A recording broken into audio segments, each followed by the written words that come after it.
সুপ্রিয় দর্শক, মুভিং এর আজকে তৃতীয় পডকাস্টে আমি মহিবুল হক ছোটন আপনাদেরকে জানাচ্ছি নিরন্তর শুভেচ্ছা। গত পডকাস্টে আমরা দেখেছি আমাদের গ্রামীণ পর্যটন বিকাশের জন্য আমাদের কী কী পদক্ষেপ নেওয়া উচিত। এই বিষয়ে বিস্তারিত জানতে হলে আপনারা আমাদের ডেসক্রিপশন বক্সকে ফলো করবেন, তাহলে জানতে পারবেন।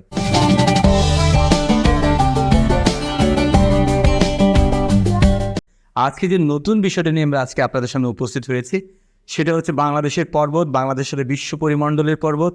আর আজকে আমরা আমাদের এই পর্বত সম্পর্কিত টুকটাক কথাবার্তা বলবার জন্য মুভিংয়ের পডকাস্টের আজকের এপিসোডে আমন্ত্রণ জানিয়েছে তৌফিক আহমেদ তমানকে, যিনি হিসাব কর্মকর্তা চাকরি ছেড়ে দিয়ে 9টা 5টা অফিস ছেড়ে দিয়ে পর্বতের টানে, পর্বতের মায়ায় বলা যেতে একটা নেশায় তিনি ঘুরে বেড়াচ্ছেন বাংলাদেশ থেকে নেপাল, নেপাল থেকে পাকিস্তান, পাকিস্তান থেকে ভারত। অর্থাৎ আমাদের নেপাল, আমাদের পাহাড়কে কেন্দ্র করে যে জীবন, পাহাড়কে কেন্দ্র করে যে পৃথিবী, সেটাকে আবিষ্কার করবার জন্য এবং সেখানে বাংলাদেশি প্রতিনিধিত্ব করবার জন্য তিনি নিরন্তর ছুটে চলছেন। আজকে আমরা তার কাছ থেকে পাহাড়ে কিভাবে আসলেন, পাহাড়কে কিভাবে জীবনে বাঁধলেন, এই পাহাড়ের কিভাবে অর্থনীতির উৎসকে তৈরি হতে পারে, পাহাড়ের সম্ভাবনা, বাংলাদেশের পাহাড়ের সাথে সেখানকার পাহাড়ে কী অবস্থা, এগুলো নিয়ে এবং আগামী দিনে যারা পর্বত আরোহণ করতে চান তাদের সম্ভাবনা নিয়ে আর মূলত আজকের আমাদের পডকাস্টের আয়োজন করা হয়েছে। আমি আমাদের এই আজকের স্টুডিওতে জানাব তৌফিক আহমেদ তমাল আপনাকে শুভেচ্ছা জানাচ্ছি। ধন্যবাদ আপনাকে আমাকে এখানে কথা বলার সুযোগ করে দেওয়ার জন্য। জনাব তৌফিক আহমেদ তমাল সম্পর্কে আমি একটু বলতে চাই। ইতিমধ্যে বাংলাদেশের বেশ কিছু লিড নিউজ চ্যানেলগুলো, ইলেকট্রনিক প্রিন্ট মিডিয়া ওনাকে নিয়ে কাজ করেছে। বিশেষ করে প্রথম আলো কাজ করেছে, নিউজ 24 কাজ করেছে, সময় টেলিভিশন কাজ করেছে, 71 কাজ করেছে, অনেক চ্যানেল তাকে নিয়ে কাজ করেছে এবং তারা ফিচার করেছে যে এত 5 ফিট 3 ইঞ্চি একটা মানুষ বিশ্ব পরিমণ্ডলে বাংলাদেশে কীভাবে তুলে ধরছে। তা আমরা আসুন আর কথা না বাড়িয়ে আমরা চলে যাই তৌফিক আহমেদ তমালের কাছে, তার কাছেই জানতে চাই পাহাড়ের আদি এবং অন্ত।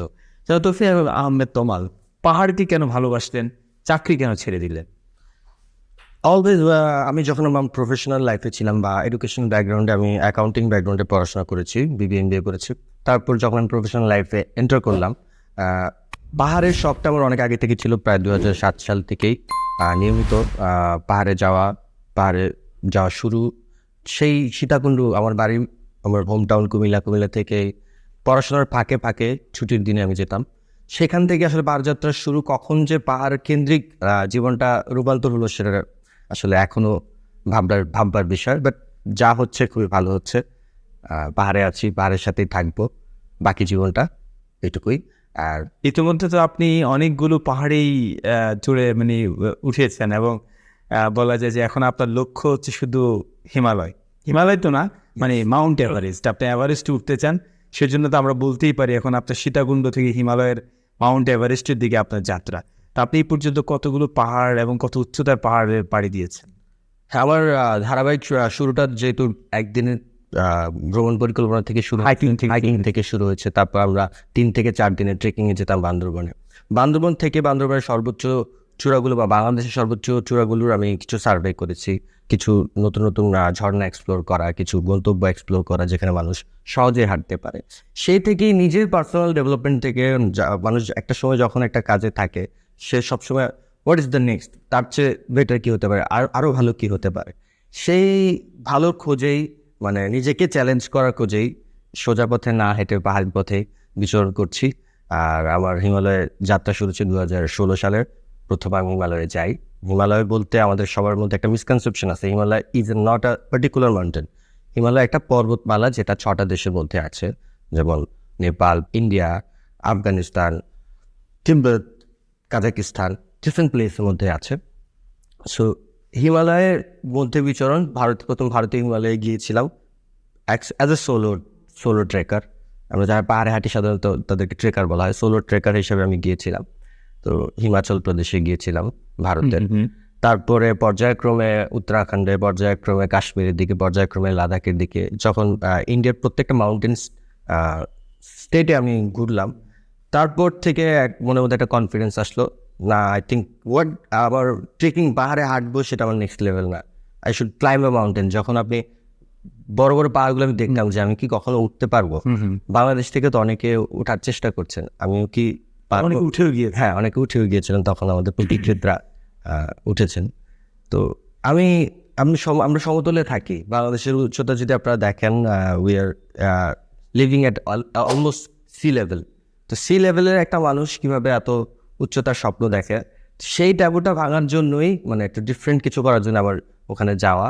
সো 2017 সালে আমি মাউন্ট কানামো নামে একটি পিক সামিট করি, মাউন্টেন। উচ্চতা কত? এটা হচ্ছে 19,600 ফিটের একটা পাহাড়। ওটা 600 ফিট মানে হচ্ছে কত মিটার? 5,984 মিটার মাউন্টেন ছিল, এবং ওই অভিযানে আমি একাই গিয়েছিলাম। তো সেখানে একাই উঠেছেন, মানে আপনার সাথে আর কোনো সহযোগী? না, আমার সাথে সহযোগী ছিল না। একটা সার্টেন লেভেল পর্যন্ত আমার কিছু মালামাল বেস ক্যাম্পের মধ্যে একজন পোর্টার, স্পিতি ভ্যালিতে এটা অবস্থিত, কিবের, হিমাচলের স্পিতি ভ্যালি কিবের গ্রামে অবস্থিত মাউন্টেনটা, মাউন্ট কানামো। তো তারপর আমি আমার একাই অভিযানটা পরিচালনা করেছিলাম। সেই ক্ষেত্রে ভুলভাল অনেক কিছু, প্রিপারেশনের ঘাটতি, একটা ট্রেকার থেকে মাউন্টেনিয়ারিংয়ের যে লেভেলটা তখন আমি বুঝতে পারতাম না। তারপর আমি অনুভব করলাম যে না, আমার আসলে প্রাতিষ্ঠানিক প্রশিক্ষণের প্রয়োজন। তো সেক্ষেত্রে আমি মাউন্টেন মানে প্রথম যে 5,800 কত বললে? 984। 984 মিটার যে উঠে গেছেন, জি, এটা কোনো ট্রেনিং ছাড়াই উঠে গেছে? পরে বুঝতে পারলেন যে না, আমাকে তো ট্রেন্ড হয়ে ওঠা উচিত। জি জি। কারণ আসলে পাহাড় তো দেখবো, জীবন যদি আমার রক্ষাই না হয় তাহলে আমি তো সর্বোচ্চ সীমায় গিয়ে পৌঁছাতে পারবো না। তাহলে সর্বোচ্চ সীমায় পৌঁছাতে হলে আমাকে অবশ্যই প্রশিক্ষিত হতে হবে। প্রশিক্ষিত হলেই আমি অর্জনটা আরো সহজভাবে করতে পারবো। চমৎকার কথাবার্তা। তাহলে আপনি এটা প্রথম গেলেন, তারপর আমি প্রশিক্ষণ নিয়েছি। প্রশিক্ষণের পাশাপাশি ভারতের নেহেরু ইনস্টিটিউট অফ মাউন্টেনিয়ারিং, এটা উত্তরাখণ্ডের উত্তরকাশী জেলায় অবস্থিত। এটা কতদিনের ট্রেনিং ছিল? এটা আপনার 1 মাস ব্যাপী একটা ট্রেনিং ছিল। আর সে মানে খুবই একটা দারুণ পরিবেশ, এখানে পর্বত আরোহণের সব খুঁটিনাটি বিষয়গুলো শেখানো হয়। সবাই মনে করে যে আসলে অনেকের মধ্যে টেন্ডেন্সি আছে যে ট্রেনিং ছাড়া পাহাড়ে যাওয়ার একটা প্রবণতা আছে। এটা ঠিক না। না, এটাতে আমি প্রোটেস্ট করবো। কেন? আপনি ধরেন, আপনি যখন মাউন্টেনে যাবেন, মাউন্টেন থেকে আপনি খুঁটিনাটি একটু করে শিখবেন। প্রত্যেকটা অভিযানে যাবেন, আপনি শেরপাদের কাছ থেকে, যারা মাউন্টেনে গাইডিং করে তাদের কাছ থেকে একটু শিখবেন, বা সিনিয়র ক্লাইম্বারদের থেকে একটু শিখবেন। বাট যখন আপনি একটা প্রাতিষ্ঠানিক পর্যায়ে থাকবেন, অনেকগুলো শিক্ষক আছে যারা এরিয়াতে স্পেশালিস্ট। তো সে আপনাকে অল্প কিছু দিনের মধ্যে অনেকগুলো গ্রামাটিক্যাল এবং প্র্যাকটিক্যাল নলেজগুলো দিয়ে দিবে, যেগুলো আপনি পরে মাউন্টেনে সাবলীলভাবে অ্যাপ্লাই করতে। তার মানে যারা মাউন্টেনার হতে চায় তাদের উচিত হবে নেহেরু ইনস্টিটিউট অফ মাউন্টেনিং ওই জায়গাটা। এই যে ভাই আছে দার্জিলিংয়ে, আমাদের খুব কাছাকাছি। দার্জিলিং ওটা? হ্যাঁ। তো ভারতে প্রায় 4-5টা জায়গায় আছে। নেপালে? হ্যাঁ, আর নেপালেও আছে। নেপালে একটু বেশি এক্সপেন্সিভ কম্পারেটিভলি টু ইন্ডিয়া। ইন্ডিয়াতে একটু কম খরচেই করা যায় প্রশিক্ষণ। তো সে প্রশিক্ষণের পর থেকে আমি এখন বাস্তবিকভাবে যে বাধাগুলো সম্মুখীন হচ্ছি, আর্থিক বাধা। সো এর মধ্যে জব জয়েনও করেছিলাম। তো আর্থিক বাধা, সময়ের বাধা, দুটো বাধা মিলে আসলে হয়ে উঠছে না। দেন আমি ডিসাইডেড আমি কী করবো। যেহেতু আমি এই ব্যাপারটাতেও অনেক বছর আমার অভিজ্ঞতা, আলটিমেটলি 8-9 বছর অভিজ্ঞতা হয়ে গেছে, তখন আমি চিন্তা করলাম না, আমি কেন আমার প্যাশন মাউন্টেনকে ঘিরে আমি কিছু করি।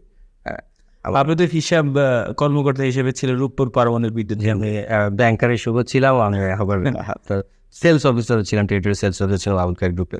তো আসলে কোথাও আটকাতে পারি নাই। তো 9টা বছর জীবন ভালো লাগে? 9টা বছর জীবনে আসে খুব হিসেবের জীবন ভালো লাগে না? পাহাড় টেনেছে, মুক্ততা টেনেছে, এখন তো দেখি আপনাকে রীতিমতো শুভ্রতা টানে। অর্থাৎ আমাদের পাহাড়গুলো নিশ্চয়ই একটা নির্ধারিত উচ্চতার পরে একেবারে বরফে আবৃত থাকে, এবং সেই জায়গাটার মধ্যে আমি যখন আপনার লাল লাল ছবিগুলো দেখি, একেবারে পুরোপুরি কেমন যেন একটা আলাদা অবয়বের মধ্যে দেখি, মানে মনে হয় যেন সেই বরফ যুগের মানুষগুলো যেমন ছিল এরকম একটা যখন দেখি, তখন আমার কাছে মনে হয় যে জীবনে মনে হয় আপনি পৃথিবীর একটা ইতিহাসের মধ্য দিয়ে হাঁটছেন। এবং যখন আমার মনে পড়ে একটা ঈদের মধ্যে আপনি আমার সোনার বাংলা এরকম বাংলাদেশে একটা পতাকা উড়াচ্ছেন, হয় যেমন বাংলাদেশে বসে পরিবারের সাথে আমরা ঈদ উদযাপন করছি, আর আপনি পাহাড়ের চূড়ার মধ্যে বসে ঈদ উদযাপন করছেন। মানে এই যে বহিমিয়ান একটা জীবন আপনার, এই বহিমিয়ান জীবনটাকে আপনাকে সবচেয়ে অনুপ্রাণিত করেছে কারা, মানে কোন সম্প্রদায়ের লোকজন? আসলে ব্যাপারটা, যখন আমরা পাহাড়ে বিচরণ করি, পাহাড়ের মানুষগুলো যে সাবলীল জীবন ধারণটা, খুব মিনিমালিস্ট মানুষগুলো, খুব বেশি আসলে বেঁচে থাকার জন্য জরুরি না, এটা পাহাড়ে গিয়ে বুঝেছি। তো আমার অত টাকা পয়সার কোনো, মানে এত সম্পদশালী বিত্তশালী হওয়ার কোনো ইচ্ছে নেই। আজীবন যেন পাহাড়ের সাথে কানেক্টেড থাকতে পারি, সেইটুকু ইচ্ছা। তো সেই ক্ষেত্রে আসলে যে বাই প্রফেশনালি শেরপাদের মতো ভাবা। হ্যাঁ, বাই প্রফেশনালি মাউন্টেন গাইডিং করছি। আচ্ছা, পাহাড়ের সাথে বিশেষ করে পর্বতের সাথে যে শেরপাদের একটা সংযোগ, এই বিষয়টাকে একটু বলবেন দর্শকদের জন্য? সবাই জানতে চায়, বুঝতে চায়, বা এবং আমিও জানতে চাই। শেরপাদেরকে বলা হয় পাহাড়ের প্রাণ। কেন?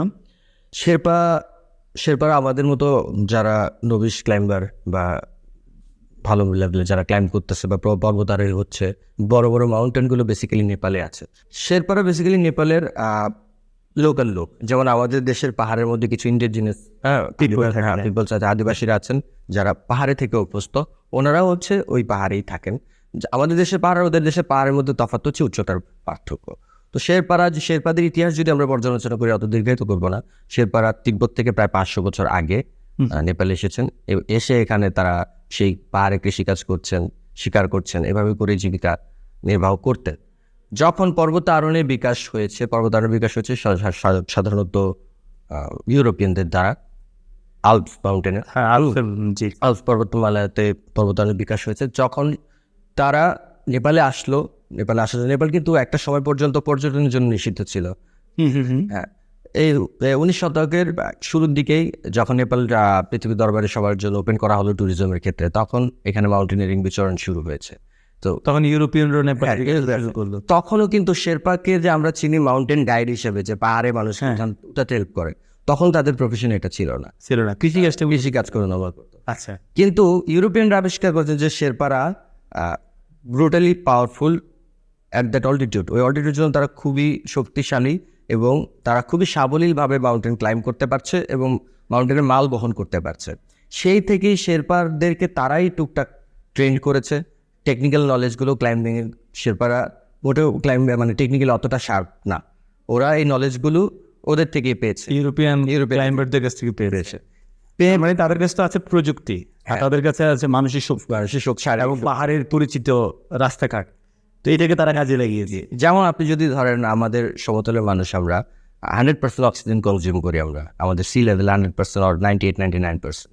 ওখানকার অ্যাটমসফিয়ারিক অক্সিজেন যদি আপনি 4000 মিটারের অবস্থান করেন, আলটিমেটলি 20% অক্সিজেন লেস। ওই আবহাওয়ার মধ্যে 80% অক্সিজেন, 20% অক্সিজেন নেই। তো সেই কারণে যখন ওখানে কোনো শিশু জন্ম নেয়, ওদের অর্গানসগুলো এরকমভাবে বিকশিত হয়, কম অক্সিজেনে, ফুসফুস কম অক্সিজেন কনজিউম করে, অ্যাডাপ্টেশন, হার্ট তাদের বড় হয়। তো দ্যাটস ওয়াই তাদের ফিজিক্যাল স্ট্রেংথ একটু বেশি। এই হচ্ছে আজকে মানে শেরপারা মাউন্টেনারদের যে যত জিনিসপত্র তারা তাদের পিঠের মধ্যে বহন করে নিয়ে যাচ্ছে, আর টেকনিক অবলম্বন করে যারা ইউরোপিয়ান ক্লাইম্বাররা আছে তারা ক্লাইম্ব করে যাচ্ছে। চমৎকার একটা বিষয়। আচ্ছা, আপনার এতগুলো যে পাহাড়, আপনার এই পর্যন্ত অন্নপূর্ণা বেস ক্যাম্পে তো গিয়েছেন? জি। অন্নপূর্ণা উঠেছেন? না, অন্নপূর্ণা উঠিনি। অন্নপূর্ণা বেস ক্যাম্পে গিয়েছি আমি, প্রফেশনালি মানুষকে লিড করে নিয়ে গেছি 21 বার। কাঞ্চনজঙ্ঘা আমি এই সাইড থেকে গিয়েছি, ইন্ডিয়া থেকে গিয়েছি। ইন্ডিয়ান রেস দিয়ে উঠেছেন? জি। আচ্ছা, এই যে এতগুলো পাহাড় গেলেন, কোন পাহাড়টার যাওয়ার পর আপনার কাছে মনে হলো সত্যি পৃথিবী সুন্দর এবং God is the best planner? Always আমি কখনোই ভাবতে পারতাম না যে আমি পাহাড়ে এভাবে এসে থিত হবো। হ্যাঁ, এবং ভেবেছি যে আমি হয়তো জব করবো বা বাইরে গিয়ে কোথাও সেটেল হবো। এখান থেকে যে পাহাড়ে যে উত্থানটা, পাহাড় আপনাকে পাহাড়ের দিকে টাক। সো সেই পাহাড় যে একটা মুহূর্তে আমাকে মোহবিষ্ট করে দিলেন, সে এখান থেকে বের হওয়া একটু ডিফিকাল্ট আমার জন্য। আর মানসিক প্রশান্তি, আর আমরা যে একটা সুন্দর পরিবেশে থাকি, আমি প্রায় 6 মাসের মতো পাহাড়ের মধ্যে থাকি, নেপালে থাকার চেষ্টা করি। আপনি যদি দেখেন ওখানকার মানে এনভায়রনমেন্টের যে আপনি ফ্রেশ অক্সিজেন পাচ্ছেন, আমাদেরকে মানুষ বারবার জিজ্ঞেস করে যে why you go to the mountains. আসলে আমাদের কাছে আনসার নাই, but just in the reply আমরা বলতে পারি বিকজ ইটস দেয়ার। আমার মনে হয় যে ভ্রমণও এক ধরনের সৃষ্টিকর্তার আরাধনা। ও ফাইন। তাহলে আরেকটা বিষয় হচ্ছে যে নেপালকে যদি আমরা চিন্তা ভাবনা করি, নেপালের পাহাড়ের সাথে যদি আপনি কিছুক্ষণ আগে বলেছেন যে আপনারা সার্ভে করেছেন বাংলাদেশের যে সবচাইতে কম দূরত্বে বা কম পরিশ্রমে কিভাবে সর্বোচ্চ চূড়াগুলোতে উঠা যায়, এই কতগুলো আপনি রাস্তা বের করেছেন। তো এই রাস্তা বের করতে গিয়ে এবং নেপালের এতগুলো হিমালয়ান রেঞ্জের এতগুলো জায়গাতে ভ্রমণ করতে গিয়ে আমাদের বাংলাদেশের যে প্রচলিত পাহাড়গুলো, বিশেষ করে আমাদের বান্দরবানকে কেন্দ্র করে গড়ে উঠেছে, তৈরি হয়েছে, এইগুলোর সাথে ওখানকার পাহাড়ের পার্থক্যটা যদি একটু বলেন। আমরা থাকি বেসিক্যালি হিমালয়ের ফুট স্টেপ অফ হিমালয়া, মানে যেখান থেকে হিমালয়ের উৎপত্তি শুরু, আমরা থাকি ফুট স্টেপ লেভেলে, বাট সি লেভেলেই থাকি। আর নেপালের পাহাড়গুলো বেসিক্যালি অনেক উঁচু। সেই উঁচু হওয়ার কারণ হচ্ছে আপনার, যদি আমরা ইতিহাস মানে ভূপ্রাকৃতিক ইতিহাস বিশ্লেষণ করি, আমি অতটা ভালো জানি না, তারপরও যতটুকু এক্সাক্ট জানি সেটা হচ্ছে যখন বুৎসনীয় যুগে উল্কাপাতের ফলে পৃথিবী আলাদা হয়েছে, তখন পৃথিবীতে অনেকগুলো আমরা জানি ভূমিকম্প যে প্লেটগুলোর কারণে, টাইটেনিয়াম প্লেটগুলোর কারণে হয়। সো এশিয়ান প্লেটটা যখন ইউরোপ প্লেটটাকে আঘাত করলো, আচ্ছা, তখন একটা পর্বতমালার উৎপত্তি হচ্ছে এবং সেই আঘাতটা ক্রমাগত হচ্ছে। তার মানে প্রতিনিয়ত এই হিমালয়ের উচ্চতা বাড়ছে। হিমালয়ের উচ্চতা তার মানে আমরা তো একসময় পড়েছিলাম যে 8,000 কত ছিল যেন 8,000। 8,000, যেমন গত বছরের আগেও ছিল এভারেস্টের উচ্চতা, পৃথিবীর সর্বোচ্চ চূড়ার উচ্চতা ছিল 8,848 মিটার, এখন এটা 8,849 মিটার। তার মানে প্রতি বছরই বাড়ছে এবং সেটা হচ্ছে দুটো প্লেটের সাংঘর্ষিক কারণেই উপরের উচ্চতাটা বাড়ছে। এই জন্যই কিন্তু আপনার হিমালয়ের রেঞ্জের দেশগুলো অতিরিক্ত ভূমিকম্প প্রবণ। ও আই সি। এখন আমাদের দেশে আমরা প্রশ্নে ফিরে আসি, আপনি যেহেতু বলেন আমাদের দেশের পাহাড় আর ওদের দেশের পাহাড়ের মধ্যে পার্থক্য কি? প্রথমত পার্থক্য হচ্ছে উচ্চতা, এটা অনেক উচ্চতায় অবস্থিত। দ্বিতীয়, সেই জন্য হচ্ছে ভূপ্রকৃতিগুলো ডিফারেন্ট। আমরা একটা হট অ্যান্ড হিউমিড সিচুয়েশনে থাকি, আমাদের পাশেই কিন্তু সি আছে, নেপালের পাশে সি নাই। আর উচ্চতা আমাদের পাহাড়ের কম, কিন্তু আমাদের পাহাড়গুলো উচ্চতা কম হলেও সৌন্দর্যের কোনো অভাব নেই আমাদের পাহাড়ে। সবুজ greener, different type of mountains. কিন্তু সব জায়গায় কিন্তু হিমালয়ের মতো শুভ্র পাহাড় নেই। তো অনেক দেশের পাহাড় আছে, আমাদের দেশের পাহাড় অনেক সুন্দর। আমাদের দেশের পাহাড়গুলোতে শুধুমাত্র যাওয়া হচ্ছে না, আমাদের হচ্ছে অবকাঠামোগত দুর্বলতা বা দেশের রাজনৈতিক পরিস্থিতি। আরেকটা বিষয় মনে আছে যে যেহেতু বাংলাদেশের পাহাড়গুলো সবগুলোই হচ্ছে প্রায় সীমান্তবর্তী এলাকাতে, তো আমরা সবাই জানি যে সীমান্তবর্তী এলাকাতে এই ধরনের অ্যাডভেঞ্চারাস কিছু করতে গেলে অবশ্যই আমাদের লোকাল প্রশাসনের একটা অনুমোদন প্রয়োজন হয়। তো সবসময় আসলে প্রশাসনের পক্ষে সে অনুমোদনটা দেওয়া সম্ভব হয় না। আবার অনেক সময় আমাদের পলিটিক্যাল কিছু আনরেস্টও থাকে, আবার আমাদের কিছু বিচ্ছিন্নতাবাদী মানুষের সাথে সমস্যাও থাকে আমাদের নিরাপত্তা কর্মীদের। তো এইটার কারণেই মনে হয় অনেক সময় আমাদের এই জায়গাটা আপনি মনে বলতে যাচ্ছেন যে একটু মানে ব্যাহত হয়। ব্রিজিং ব্যাপারটা হচ্ছে একটা, আপনি পাহাড়িদের মধ্যে, বাঙালিদের মধ্যে যে সম্পর্কটা, সে সম্পর্কটা যদি আপনি প্রপারলি মেনটেন করা যায়, তাহলে কিন্তু আমাদের নিরাপত্তার কোনো ঘাটতি থাকে না। তার মানে আমাদের নিরাপত্তার বিষয়টার কারণে আমরা এখনো অনেক ধরনের পাহাড়গুলোকে এক্সপ্লোর করতে পারছি না। আচ্ছা, আরেকটা জিনিস হচ্ছে যে আপনাকে দেখে আমি আপনার যখন ফ্যান ফলোয়ারদের কমেন্টগুলো খেয়াল করি, সেখানে দেখলাম যে সবাই আপনার কাছে জানতে চায়, তারা আপনার মতো হতে চায়। তো তাদের জন্য নবীন পর্বত আরোহী হিসেবে তাদের জন্য আপনার টিপস কি, পরামর্শ কি? প্রথমত সবাই আমার মতো হতে চাইলেও this journey is not so easy. এটা কোনো ইজি জার্নি না। আপনাকে সমাজ থেকে বাইরে বের হয়ে আউট অফ দ্য বক্স চিন্তা করতে হবে যে মানে আমি কি আসলেই এটা করতে চাচ্ছি? কেন আমি পর্বতারোহী হতে যাবো এত সব প্রফেশন ছেড়ে, এত সব অন্য ধরনের স্পোর্টস ছেড়ে? জানেন, পর্বতারোহণকে সারা পৃথিবীব্যাপী সমাদৃত করা একটা অ্যাডভেঞ্চার স্পোর্টস হিসাবে, and it is the one of the most risky adventure sports, যেখানে আপনার লাইফের ঝুঁকিটা বেশি থাকে, প্রতিনিয়তই থাকে। আপনি মাউন্টেনে কোনো ভুলের অবকাশ নেই। আপনি একটা ভুল করবেন, শেষ, you are never coming back to home. So এখন ভয় দেখাচ্ছি না প্রথমে, পাহাড় খুবই সুন্দর জিনিস। যদি আমরা প্রপার ওয়েতে, প্রপার ধারাবাহিকতা, সিকোয়েন্সুয়ালি যদি আমরা আগাই, যেমন ধরেন আমার সূচনাটা যদি বলি, আমি একদিন 2 দিনের প্রথমে পাহাড়ে ঘুরতে যেতাম, একদিন 2 দিন হাঁটতে পারি কিনা দেখি। কোথায় গিয়েছেন তখন? সীতাকুণ্ড, মিশরে, আমাদের চন্দ্রনাথ পাহাড়, আমাদের আশেপাশের রেঞ্জগুলো। যেহেতু আপনি কুমিল্লার মানুষ, খুবই কাছাকাছি। প্রত্যেক সপ্তাহে যেতাম আমরা, প্রত্যেক উইকেন্ডে শুক্রবারে ভোরবেলা উঠে, খরচও লাগতো না, ট্রেনে উঠে চলে যেতাম, নামতাম, সারাদিন হেঁটে হেঁটে আবার রাতে ট্রাকে উঠে বা বাসে উঠে যেভাবে চলে আসতাম। ওই ব্যাপারটাকে রেগুলার করতে করতে হুট করে মনে হলো যে এই একই ধরনের ছোট ছোট পাহাড় বা ট্রেল তো অনেক হয়ে গেছে একদিনের হাঁটা। আমি কোথাও যাই, বান্দরবন যাই, খাগড়াছড়ি যাই, রাঙামাটি যাই, কাপ্তাই যাই, আমাদের পার্বত্য অঞ্চলে ঘুরে বেড়াই, ওখানে কয়দিন আমরা ঘুরতে পারি। তো সেই থেকে হচ্ছে ওখানে ঘোরাফেরা করতে করতে যে না, ওদিকেও আমি সাবলীলভাবে ঘুরতে পারছি। তারপর আমি চিন্তা করলাম যে না, আমি একটু হিমালয় দেখি। হিমালয় দেখতে, হিমালয়ের পাহাড়ে পাশ দিয়ে হাঁটতে হাঁটতে আবার বললাম আমি না, আমি হিমালয়ে যদি উঠতে পারি, এই স্বপ্নটা দেখি। আসলে এইভাবে মানুষের ধারাবাহিকভাবে স্বপ্নটা বাড়ে। তো আমার স্টোরিটা বলার একটাই কারণ হচ্ছে যে আপনি আমার প্ল্যানটা ফলো করতে পারেন। It's a different plan.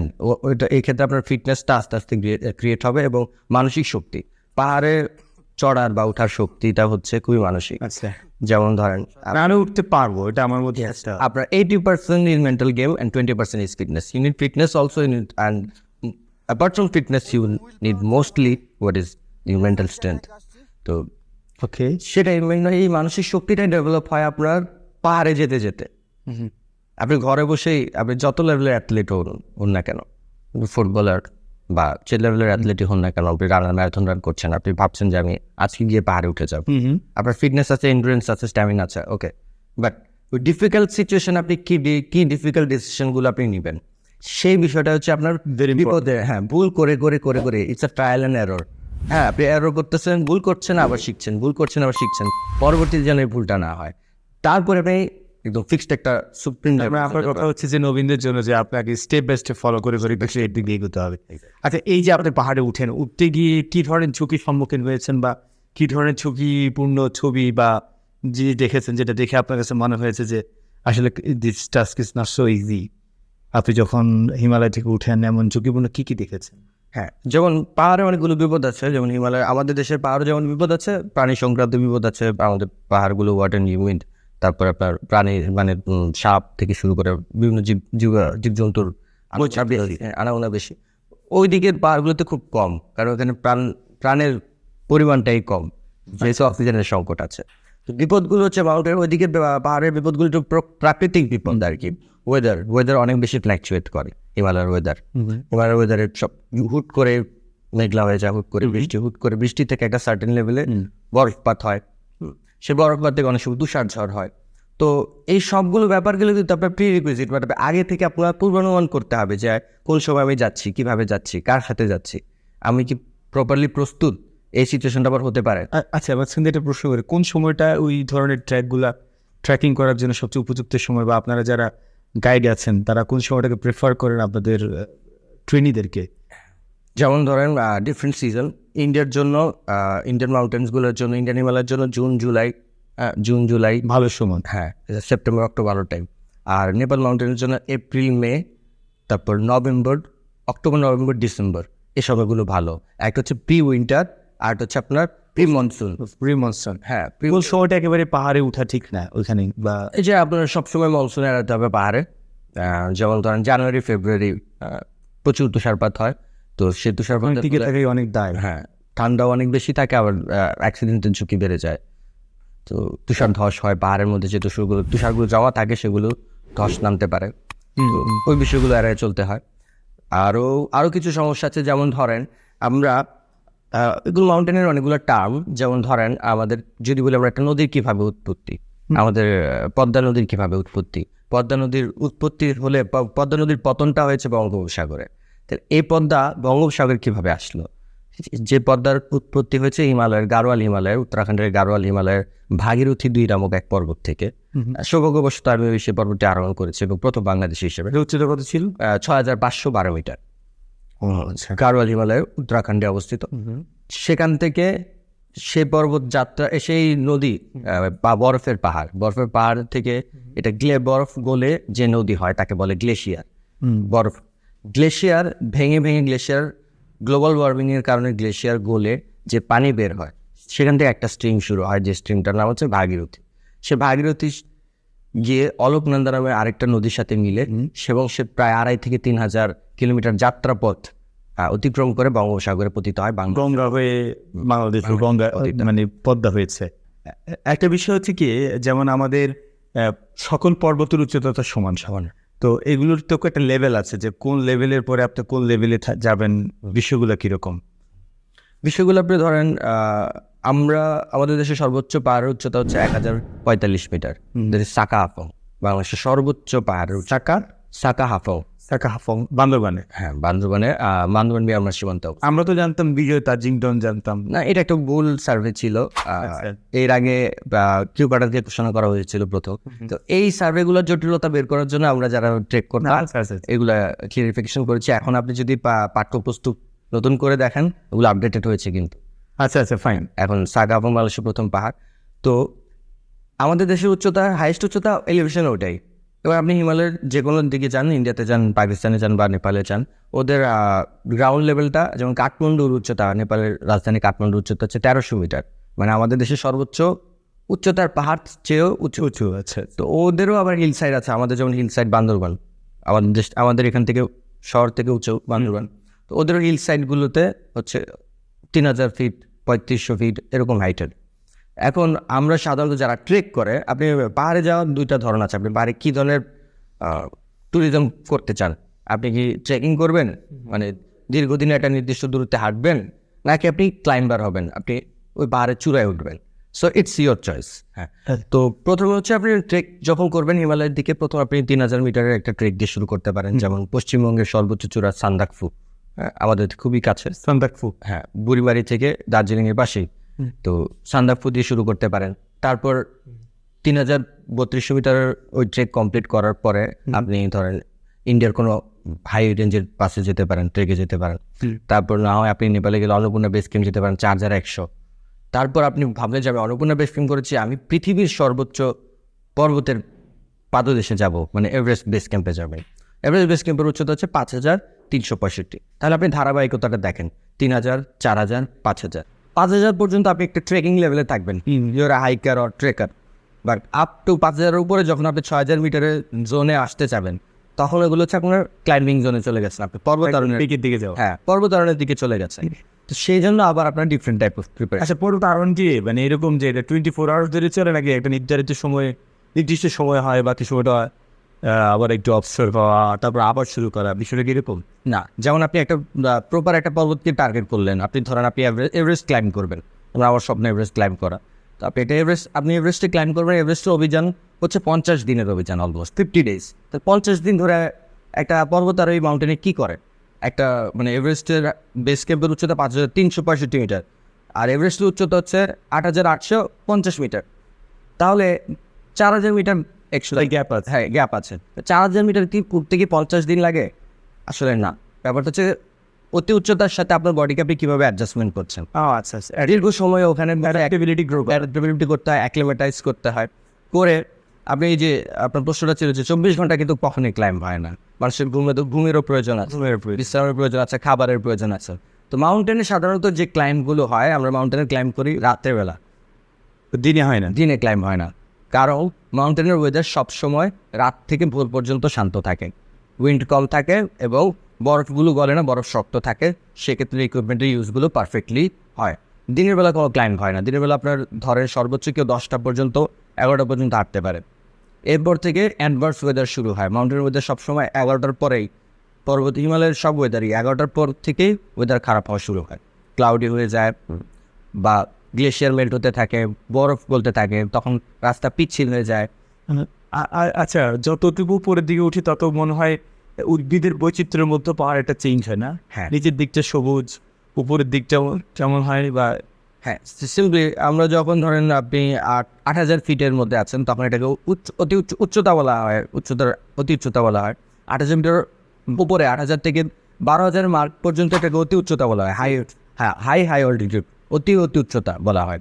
সেই 12000 মিটারেরটাই হচ্ছে আমাদের আবার ট্রি লাইন, 12,000 ফুট। হ্যাঁ, 12000 ফুটটাই হচ্ছে ট্রি লাইন। 12000 ফিটের উপরে আপনি কোনো বড় উদ্ভিদ দেখতে পাবেন না, কারণ ওই যে অক্সিজেন লেভেলের কারণে ওই জন্য বড় উদ্ভিদ জন্মাতে পারে না। 12000 থেকে 14000 যেই গ্যাপটা, সেক্ষেত্রে আবার ডিফারেন্ট টাইপস অফ আপনার ঘাস জন্মায়, ওখানেও গাছপালা নাই। ফ্লোরা, ফ্লোরা, ফুলের, হ্যাঁ, মিডোস, হাই অল্টিটিউড মিডোস বলে, মিডোগুলো জন্মায়।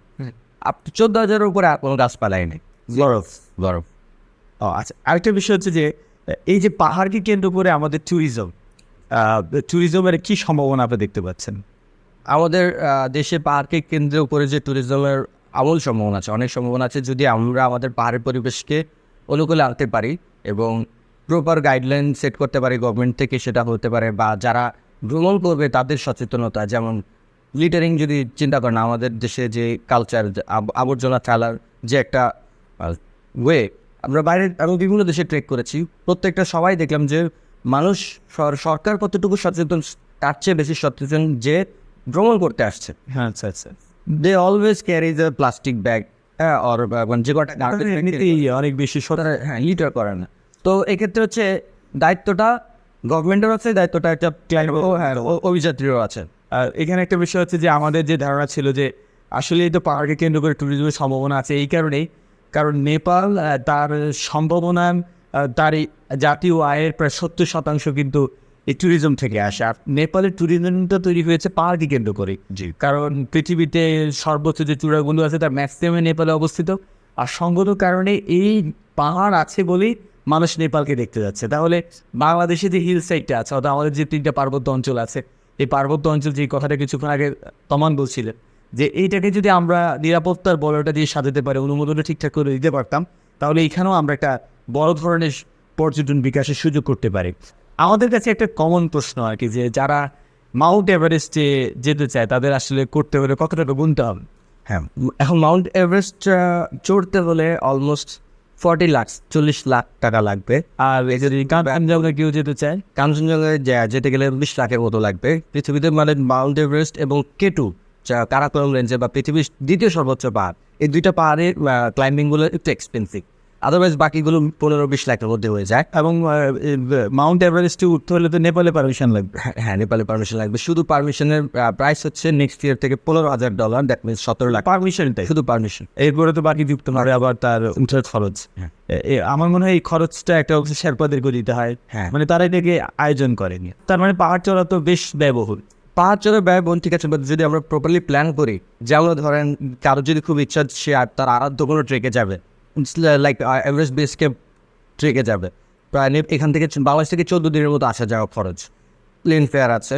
এবং মাউন্টেনের যে ট্যুরিজমগুলো হয়, মাউন্টেনে কিন্তু আপনার প্রত্যেকটা খাবার পিঠে করে নিয়ে যেতে হয়। সেই 4 দিন 5 দিন পরে আপনি যে আজকে যে ব্রেকটা খাবেন সেটা 4-5 দিন আগে সেটা মানুষগুলো পিঠে বহন করে নিয়ে আসছেন। নর্মাল আমি একটা গ্যাস সিলিন্ডারের কথা যেহেতু বলি, একটা গ্যাস সিলিন্ডার যেটা কাঠমান্ডু শহরের মধ্যে দাম 1400 টাকা, সেটা এভারেস্ট বেস ক্যাম্পের আগের যে গ্রাম গোরক্ষেপে সেখানে ওটার দাম হচ্ছে 16,000 টাকা। সো ওখানে খাবার দাবার, ফুড ইজ রিয়েলি এক্সপেন্সিভ, থাকার কোনো সমস্যা নেই। সর্বপ্রথম সমস্যার কারণেই মূলত সামগ্রিক সমস্যা, কারণ এটা দুর্গমতায় তো প্রত্যেকটা জিনিসের দাম থাকবে। ও আচ্ছা আচ্ছা, তার মানে কি এক্সপেন্সিভ, বাট মাউন্টেনে ঘোরা এক্সপেন্সিভ, বাট আপনি যদি আমরা যদি প্রপার প্ল্যান, আর সবারই তো মাউন্টেন চড়ার প্রয়োজন নেই। প্রকৃতপক্ষে যার প্রচণ্ড নেশা থাকবে, যার প্রচণ্ড সাহস থাকবে, যার প্রশিক্ষণ থাকবে এবং যার পৃথিবীতে নিজের একটা ফুটি স্টেপ রাখার প্রয়োজন হবে, তারই তো আসলে পাহাড় চড়া উচিত। আপনার কাছে আমাদের শেষে জানতে চাওয়া যে আপনার এখন লক্ষ্যটা কি? আমার লক্ষ্য এই মাউন্টেন ট্যুরিজমটাকে ডেভেলপ করা, এবং মাউন্টেন ট্যুরিজমকে ডেভেলপটা আমার সেকেন্ডারি লক্ষ্য। প্রথম লক্ষ্য হচ্ছে আই নিড টু ক্লাইম্ব, আমার ক্লাইম্ব করতে হবে, অনেক অনেক পাহাড়ে উঠতে হবে। আর আপনার এখন লক্ষ্য হচ্ছে এভারেস্ট বিজয় করা? হ্যাঁ, মাউন্ট এভারেস্ট তো আছেই, সাথে আমার লক্ষ্য আছে পৃথিবীর 7টা উপমহাদেশের 7টা সর্বোচ্চ চূড়ায় আরোহণ করা এবং বাংলাদেশকে প্রতিনিধিত্ব করা। দর্শক, এই ছিল আজকের তমানের সাথে আমাদের আলাপন, এবং এটার মধ্য দিয়ে আমরা জানতে পারলাম যে একটা মানুষ একটা প্রাণশক্তি, একটা প্রাণোচ্ছল, একটা ইতিবাচক মনোভাবকে পুঁজি করে কীভাবে এরকম একটা ফুড স্টেট থেকে, যেটাকে আমরা বলছি একেবারে সি লেভেলে, এত সমুদ্রের কাছ থেকে এত উচ্চে উঠার যেই একটা তীব্র আকাঙ্ক্ষা একটা মানুষের মধ্যে কীভাবে প্রথিত হলো, এই জিনিসটা আজকে আমরা তোমাদের কাছে জানতে চেয়েছি। যার চাকরি শুরু হয়েছিল একজন হিসাব কর্মকর্তা হিসেবে পারমাণবিক বিদ্যুৎ কেন্দ্রে, তিনি আজকে স্বপ্ন দেখছেন যে তিনি আজকে খুব সহজে আরোহণ করবেন হিমালয়ের সে মাউন্ট এভারেস্টে, যেটাকে আমরা বলছি পৃথিবীর সর্বোচ্চ শৃঙ্গ, যার উচ্চতা প্রতি বছরেই ক্রমান্বয়ে বাড়ছে। এই কথাটা তিনি আমাদেরকে বলছেন, এবং এবং উনি আবার বলছেন যে এই কারণেই কিন্তু এই অঞ্চলগুলোতে ভূকম্পন প্রবণতা বেশি রয়েছে। তো আমরা এই তমানের মধ্য দিয়ে আমরা বাংলাদেশকে পাহাড়ের উচ্চতায় দেখতে চাই, এবং তমানকে কেন্দ্র করে আমাদের যে উঠতি যুবকরা আছে তারা যেন পর্বতের দিকে নিজেদেরকে ঝোঁকায় এবং পৃথিবীর সৌন্দর্য দেখে। এবং মুভিং আইয়ের পক্ষ থেকে তোমাকে আমরা ধন্যবাদ জানাই যে আপনার মধ্য দিয়ে অনুপ্রাণিত হোক বাংলা যুব সমাজ, এবং এর মধ্য দিয়ে উন্নতি ঘটক আমাদের পর্বত পর্যটনের। আজকের মতো এখানে শেষ করছি, এবং নতুন কোনো এপিসোডে আপনাদেরকে আমন্ত্রণ জানিয়ে আজকে বিদায় নিচ্ছি। আল্লাহ হাফেজ, ধন্যবাদ।